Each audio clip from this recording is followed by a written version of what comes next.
সম্মানিত viewers, টিপলদার IT বাড়ি চ্যানেলে আপনাদের স্বাগত জানাচ্ছি। জাতীয় সংসদ নির্বাচন 2026 সালে আপনি ভোট দিতে চাচ্ছেন? আপনি জানেন কি আপনার ভোটের সিরিয়াল নাম্বার কত, কিংবা আপনার ভোট কেন্দ্র কোথায়? আর এই সমস্ত তথ্য আপনাকে আর ভোট কেন্দ্রে গিয়ে জানতে হবে না, তা আপনি ঘরে বসে মোবাইলেই জানতে পারবেন আপনার সকল তথ্য।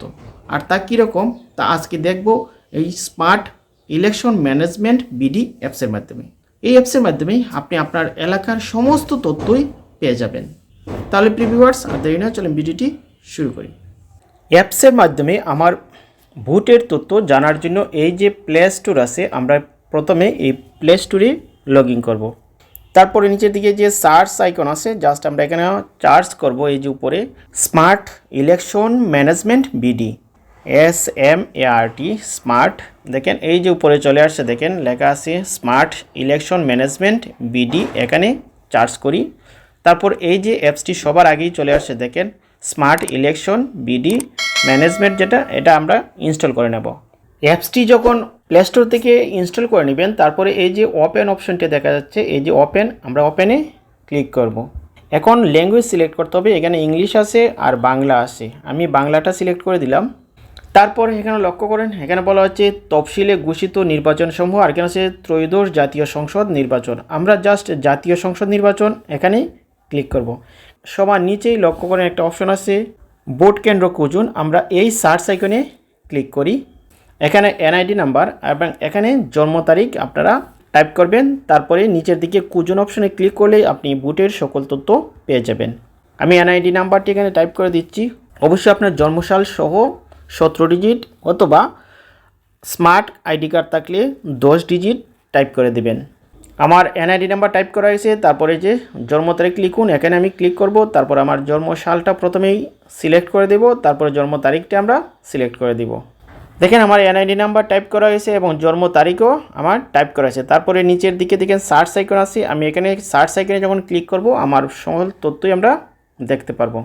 দেখেন এখানে দেখা যাচ্ছে আপনার ভোটার নাম্বার এত, এবং আপনার ভোটার ক্রমিক নং হচ্ছে এত, আপনার কেন্দ্র হচ্ছে এটা, এবং আপনার কেন্দ্রের যে নাম সেটা দেখা যাচ্ছে। আর নিচের দিকে আরেকটু লক্ষ্য করেন, আপনারা আরও দেখতে পারবেন, এবং কি আপনার যেই কেন্দ্রটি কীরকম সেই বিদ্যালয়টিও আপনারা এখানে দেখতে পারবেন। দেখেন আমার বিদ্যালয়টি এখানে দেখা যাচ্ছে, এই বিদ্যালয়টি বা ভোট কেন্দ্রটি আপনারা এখানে দেখতে পারবেন। তারপরে যদি আপনারা চান এই বিদ্যালয়টি কতটুকু দূরত্ব বা ভোট কেন্দ্রটি কতটুকু দূরত্ব, এই যে দিক নির্দেশনা একটা আইকন আছে, আপনারা এখানে ক্লিক করলে গুগল ম্যাপের মাধ্যমে আপনি তার দূরত্ব দেখতে পারবেন।